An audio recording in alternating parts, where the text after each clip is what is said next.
r/facepalm. Where are you again?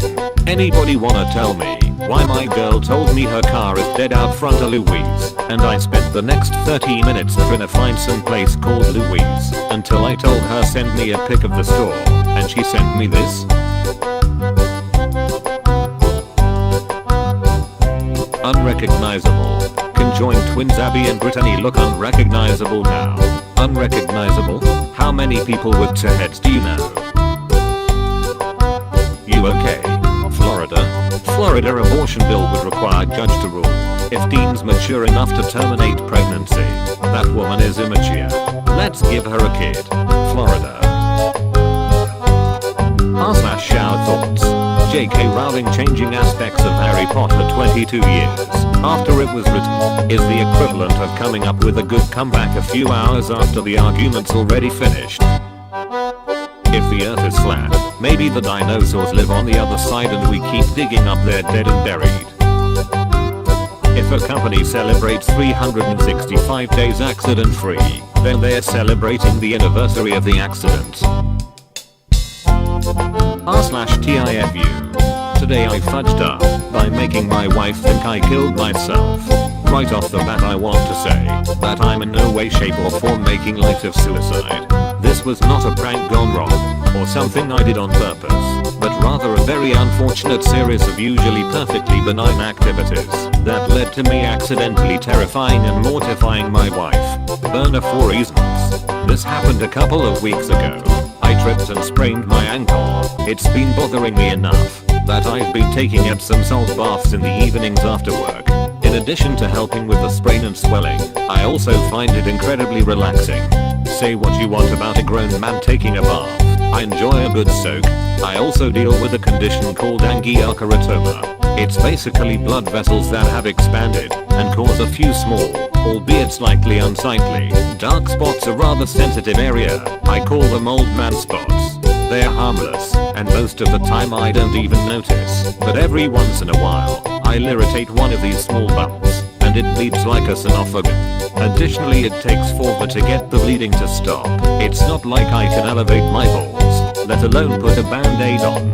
Well, on the day in question, I get a text from my wife that she's going to be working late. So, I get home and decide to soak my ankle / enjoy a little peace and quiet.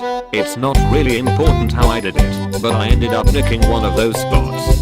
So, after cursing a reasonable amount, I start the lengthy ritual of holding TP against it and checking every so often to see if it's stopped. Even after the bleeding stops, I have to be very careful for the next few minutes to not get it started again, almost like scratching off a very fresh scab when I finally get it stopped, and a short time later, proceed with my bath. I put on my headphones, closed my eyes and relaxed. I wasn't asleep, but I was really zoned out and relaxed, until I was snapped out of it by my wife screaming in absolute terror. I've never ever heard her, or anyone scream like that. It scared the G's out of me, and I jolted awake, nearly flew out of the towel. I shouted, "Honey, what the fudge?" She didn't answer me. She was in a heap on the floor bawling.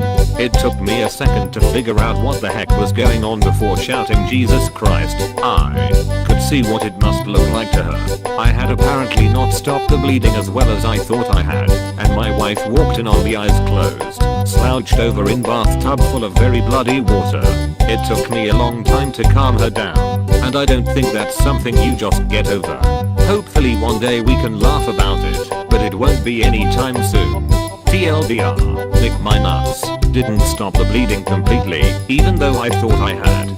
Took a bath, zoned out. Wife walked in on me oblivious to the fact I was bleeding into the water and thought that I had killed myself. Sorry honey. Today I fudged up by being too good at my job.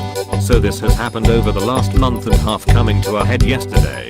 I started a new job, admin, about a month and a half ago. I do pretty basic administrative work, check deposits, filing, follow-ups, etc. It's a full-time gig, and it might take me half of the day to do all my duties. I don't know who had this job last, but they fudged around a lot. I try to fudge around, and I still get things done super fast. This has led to frustration for me, and my supervisor because I run out of things to do and I have to interrupt her work so she can find things for me to do. By the way, I'm not the kind of person where I enjoy getting paid to do nothing. Sure, it's nice on occasion, but not half of the day every single day.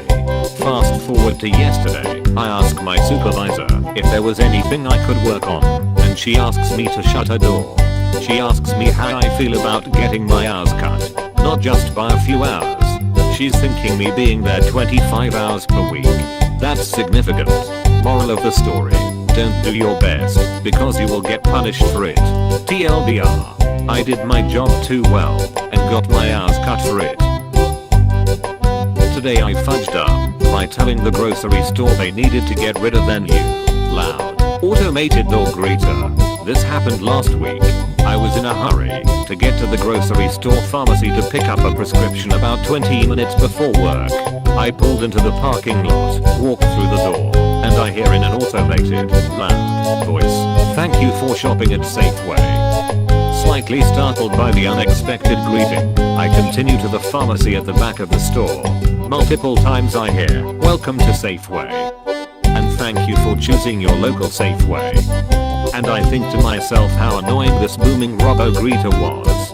After I pick up my script, I grab a couple other quick items and proceed to the U-scan to check out, and I'm constantly hearing this booming robo voice. After I finish a U-scan and turn to leave, I see a manager speaking to the U-scan clerk and decide to take the opportunity to tell her, "You guys have got to get rid of that robot greeter. That thing is so annoying." The manager looks at me like I'm a fudging monster and says, "There is no way we are getting rid of Sarah. She isn't going anywhere." Confused and surprised, I bit my tongue and gave her a look like she's crazy and go to leave, running the confusion through my head, looking down as I walk. Then I go to exit and hear the robo-greeter thanking me for shopping, and I look up. Turns out the robo-greeter Sarah is a human woman named Sarah with ALS or some kind of similar Hawking-esque catastrophic disability.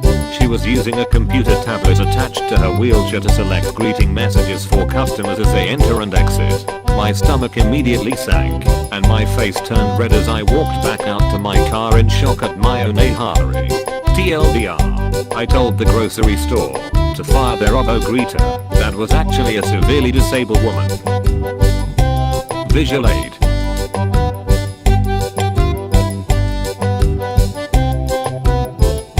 R/jokes. Best knock joke ever. Three brothers age 92, 94, and 96 leave in a house together. One night the 96-year-old draws a bath, puts his foot in and pauses. He yells down the stairs, "Was I getting in or out of the bath?" The 94-year-old yells back, "I don't know. I'll come up and see." He starts up the stairs and pauses. Then he yells, "Was I going up the stairs or coming down?" The 92-year-old was sitting at the kitchen table having coffee listening to his brothers. He shakes his head and says, "I sure hope I never get that forgetful."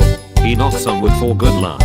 He then yells, "I'll come up and help both of you as soon as I see who's at the door." A perfectly triangular lake has three kingdoms on its three sides. A perfectly triangular lake has three kingdoms on its three sides. The first kingdom is rich and powerful, filled with wealthy, prosperous people. The second is more humble, but has its fair share of wealth and power. The third kingdom is struggling and poor, and barely has an army.